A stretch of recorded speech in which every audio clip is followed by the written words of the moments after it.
Hoje eu quero falar com vocês sobre uma história que não faz nenhum sentido, embora seja ela verídica. Antes, contudo, de expor essa história real, quero primeiro lhes contar uma história que faz sentido, embora não passe de mera ficção.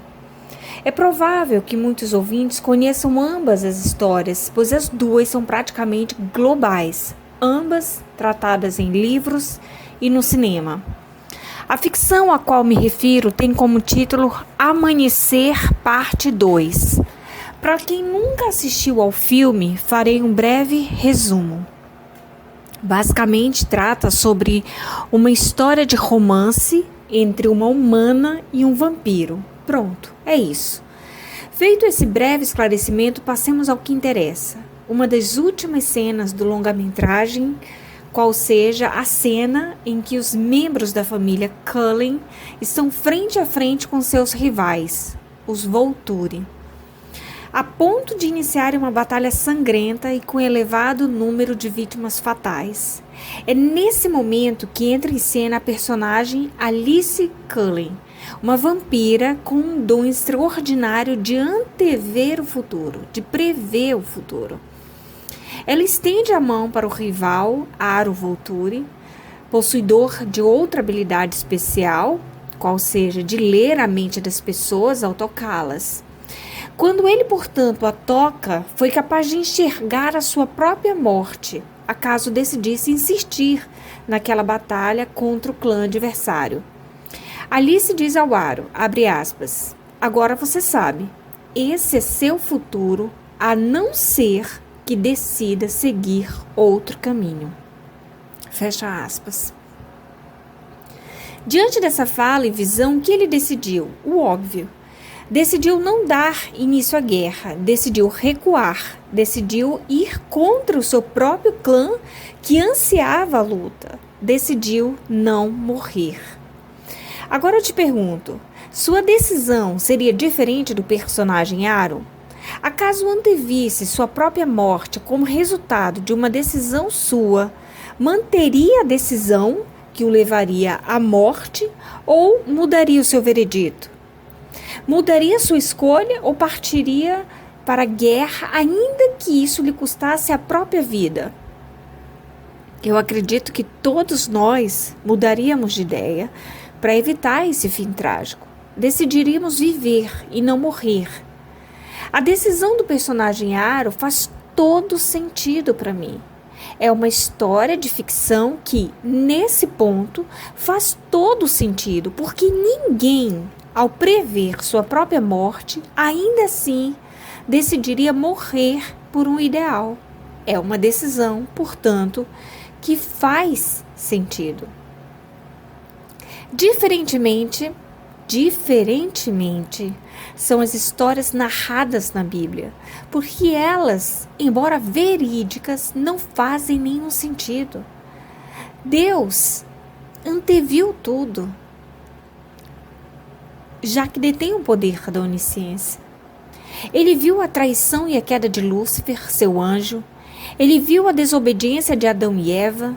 Ele viu a decadência espiritual da humanidade nos tempos de Noé, viu o dilúvio, viu a mim e a você e todas as nossas decisões estúpidas, insensatas. Ele viu até mesmo a morte de Jesus na cruz do Calvário. Sem que tais eventos, é importante que se diga, sem que tais eventos sequer tivessem acontecido. Ele viu tudo antes de tudo acontecer. Absolutamente todo o futuro estava claro diante dos seus olhos. Sendo ele onipotente, porquanto tem o poder absoluto sobre todas as coisas, poderia recuar, mas não recuou. Poderia evitar a morte, mas não evitou. Faz sentido isso? Faz sentido isso? Para mim não faz. Essa é uma história que definitivamente não faz sentido. Faz sentido um cego de nascença ter sido curado com lama, como está escrito no livro de João, capítulo 9, versículos 6 ao 7? Faz sentido uma mulher ter sido curada após ter tocado nas vestes do Messias, tal como está escrito no livro de Mateus, capítulo 9, versículo 20 ao 22? Faz sentido Jesus, perfeito, ter decidido morrer por pessoas imperfeitas, como nós sabemos que somos? Não, isso não faz sentido. Não fez sentido para Tomé. Olha o que ele disse aos outros discípulos quando lhe contaram sobre a ressurreição de Cristo. Você pode conferir lá no livro de João, capítulo 20, versículo 25.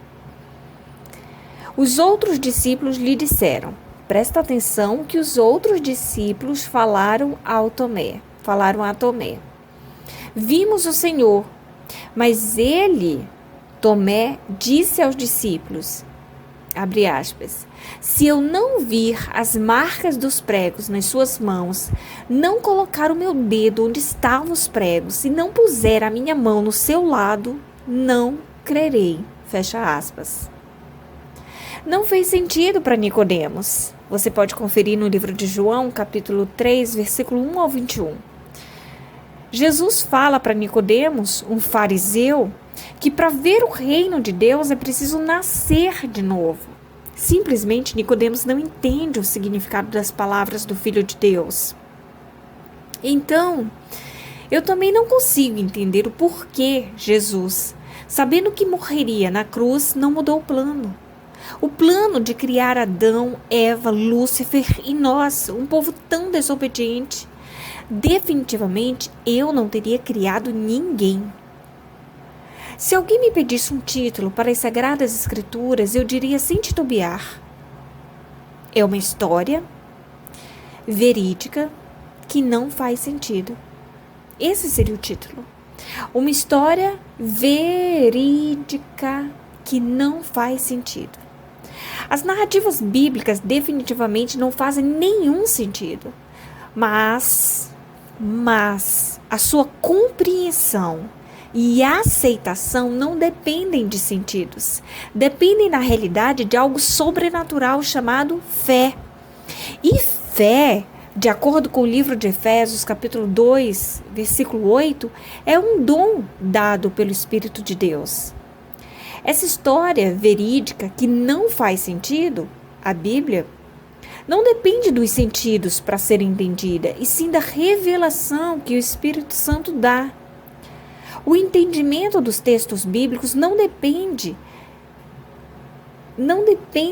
de uma interpretação humana, mas sim de uma revelação divina. É Deus falando aos homens. É o infinito falando para o finito. As histórias dos filmes podem sofrer a influência dos sentimentos, mas a palavra de Deus não tem espaço para sentimentalismos. A história da Bíblia não tem lógica, mas são verdadeiras. Não tente usar a sua razão para entendê-la, porque será perda de tempo. Não tente usar os sentimentos para entendê-la, porque será perda de tempo. A Bíblia é um conjunto de livros sagrados, divinamente inspirados, que Deus, na sua infinita misericórdia, revela aos homens o que nela está escondido. Ele, somente Ele, nos permite enxergar o que está por detrás da letra. É loucura isso? Sim, é, mas eu creio. A paz.